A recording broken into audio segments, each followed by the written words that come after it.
Pakinggan po natin itong pagpapahayag ng paghanga ni Mike Abe na isang BBM supporter kay Senator Risa Hontiveros. Hangang-hanga siya sa ginagawa ni Senator Risa at sa mga ginagawang paglaban ni Senator Risa para sa karapatang pantao at karapatan ng mga kababaihan. At lalong-lalo na dun sa kasalukuyang ginagawa ni Senator Risa na may kinalaman sa mga issues at mga kaso ni Apollo Kibuloy. Pakinggan po natin at ating pong pag-usapan. Ito na po.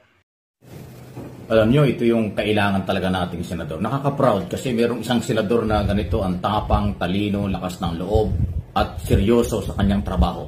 Si Senador Risa Hontiveros. Pakinggan nyo ngayon yung mga sagot niya sa harap ng media kaugnay sa kanyang paninindigang dapat managot si Kibuloy at kahit na sinong iniimbestigahan ng Senado. Yan daw ay kanyang gagawin. Ang galing, di ba? May pag-asa tayo rito. Grabe, ang tapang ng mga statement po, mga sagot. Una, yung sagot nga na kino-question ni na Aimee at saka ni Padilla yung in legislation, wala daw magagawa. Yan, malinaw, sinagot niya. 3 raw ho ng mga tungkol sa labor, tungkol sa karapatan ng mga kababataan ng nakakabata, human rights violation, at isa pa, di ba? So, tsaka yung power ng religion. So, ang tindi. Ang tapang nitong si Hontiveros. At yung pangalawa, yun yung issue na ginawang administrator ng Kingdom of Jesus Christ si Duterte, yun ang assessment niya. Baka the way lang yun para makatakas. Kaya nga may pinapa-alerto ang immigration. Ayan po. Ibang klase, itong opposition senador na ito. At kung noong araw ay walang tiwala ang mga tao dito dahil nasa opposition, pero ngayon siya yung nagtatrabaho na mas magaling pa, mas maganda pa yung nagagawa kaysa sa dun sa mga senador na kaalyado ng gobyerno or hindi opposition. Sa totoo lang. Kaya kahit dun sa mga comment section, hindi lang sa channel na ito, sa maraming social media, ang ganda ng dating yung Hontiveros kasi kanyang pinaninindigan. Sa tagal ng panahon, kasi may mga biktima dyan, umano na 15 years, 10 years, 20 years na kasi matagal na panahon yung nangyayari niyan.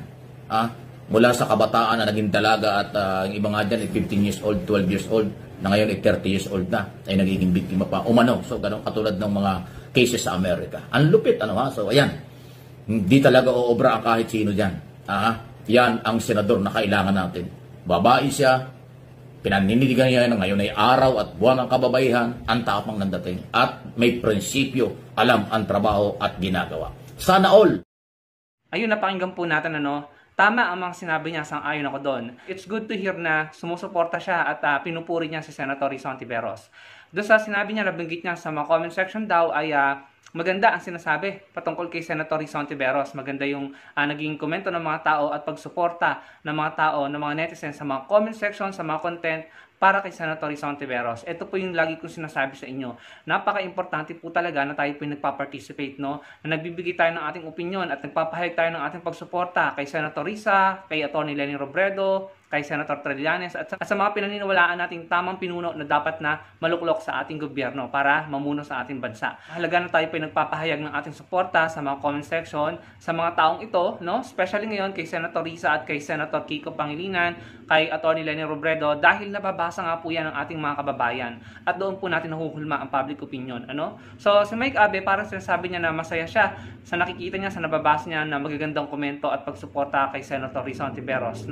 Yun po yung resulta ng ating ginagawang collective effort na nagbibigay tayo ng ating mga pahayag at nagpapakita tayo ng suporta sa mga comment section. Dahil may mga tao po tayo na pwede na i-influensya dahil wala naman po masama doon. Yun naman po yung tama talaga. At kung mas marami tayo na nagsasabi ng ganoon, na nagpapahayag ng suporta, atin pong maipapakita sa mga tao na tama ang ginagawa ni Senator Risa Hontiveros. Ang kalaban po natin dito ay troll farm. Kung hindi niyo po napapansin, kung hindi niyo po na-analyze o napapag-aralan, may mga walang identity na mga account na nagko-comment. Binabalik na naman po yung issue ng PhilHealth about Senator Risa Hontiveros kahit ilang beses na yung na-debunk.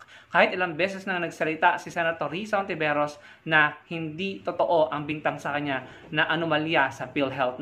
Pero ibinabalik na naman yung dating television host na kalbo na nagpauso ng fake news na yon about sa PhilHealth na inililing si Senator Risa Hontiveros. Binabanggit na naman po niya sa kanyang mga post. At ina-amplify naman ng mga bayarang troll sa mga comment section. Bukod doon, yung sinasabi na si Senator Risa daw ay kabet, mga agaw ng asawa, yan naman po yung kanilang panlaban ngayon sa ginagawa ni Senator Risa. Nakikita nila na maraming taong sumusuporta kay Senator Risa Hontiveros sa mga comment section. Kaya naman sila po ay gumagamit na ng mga troll farm. Kung hindi niyo nakikita yan sa TikTok, ang dami pong ganyan. Sa mga comment section ng mga video kung saan nagsasalita si Senator Risa ang laman ng video, or anything na patungkol na may kinalaman si Senator Risa sa mga issue at mga taong nilalabanan niya, may mga nagko-comment na troll na walang identity. ibinabalik yung issue ng PhilHealth na fake news, no? At yung kung ano-anong personal issue na sinasabi nila, na ibinibintang nila kay Senator Risa Hontiveros, no? So, yun po yung panlaban nila ngayon. Kaya napakahalaga po na tayo po ay nagpapakita ng suporta, no, sa mga comment section. Sa video ito, pwede po kayong mag-comment or sa iba pang video, sa iba't ibang platform, no, na makikita natin sa content, nandun yung mga taong sinuportahan natin noong 2022, magpakita po tayo ng suporta sa kanila. Magbigay tayo ng positive message at positive comment, no? Support. Dahil again, ang kalaban po natin dito ay fake news peddlers na mga paid troll. Pero talo po sila kung tayo po ay organic at mas marami tayo. Kaya sana po na-realize nyo na ang kahalagahan ng pagkakaisa natin sa pag-pushback dito sa social media. No? Yung pagsuporta nyo sa mga content creator na lumalaban ng pushback, napakalaking bagay po niyan. Malapit na naman po ang eleksyon sa 2025, no? Ilang buwan na lang, dadagsa na naman ang mga fake news. May nakikita na kaming ilan na nagpapakalat ng fake news patungkol kay Senator Kiko Pangilinan, ano? So meron na naman pong nagkalat ng pang-insulto at kapekaan patungkol kay Senator Kiko. At yun nga pong Bungangera TV, no, na YouTube channel na dinimanda ni Senator Kiko. Hindi umano'y personal naman ang atake, no? Sinisira ang credibility ng kanyang pamilya, ni Senator Kiko bilang tatay, bilang asawa, no? So, kaya naman, sinampahan ng kaso ni Senator Kiko, at biglang naglaho yung YouTube channel na iyon. Tama yung ginagawa ni Senator Kiko dahil kung papabayaan na naman nila yan, pagdating ng 2025 election, baka talo na naman sila because of fake news, no?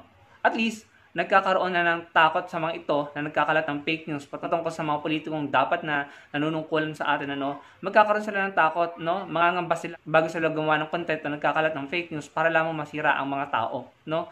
At least matatakot na sila ngayon.